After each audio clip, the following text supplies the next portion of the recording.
When fitting new brake pads, it's critical that you clean the caliper carriers up where the pads contact.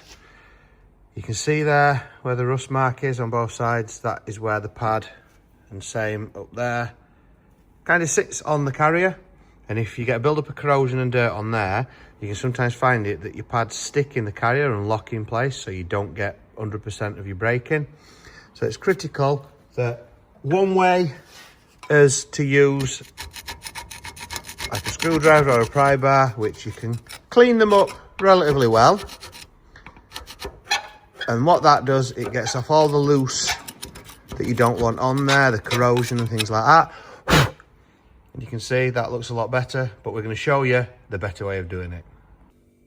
So we remove the caliper carrier and it goes into our shop glass cabinet. What this allows you to do is clean up the areas really well.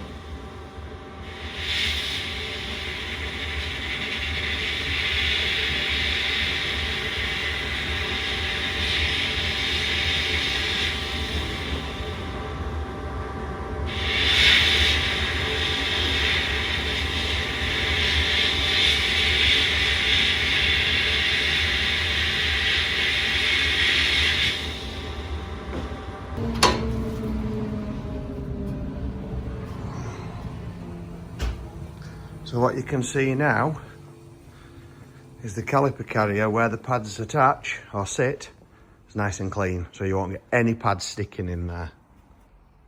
The second tip in this video is when you take the brake disc off, before you put your new one on, you need to make sure that the surface area is nice and clean.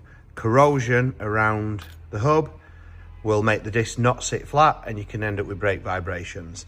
So we use this tool on the end of the buzz gun, which is a little hard to operate with one hand, so I will finish this job off camera. So we went round that two-handed off camera because I couldn't film and do it. You can see all the surface areas where there's contact is now clean and shiny, and we always finish it off with a light coating of copper grease, spray copper grease. That keeps everything as it should be, and then we're ready for the new disc to go on. This helps make sure when you do a brake job, you don't end up with brake vibrations or sticking pads or any other issues. So that's two simple hacks and tips that should help you be more successful when replacing your brake discs and pads. They're small things, but they can make a big difference in preventing brake vibration and making sure the job is done properly. A lot of people don't realise that missing these two steps can actually cause the exact problems that you're trying to fix.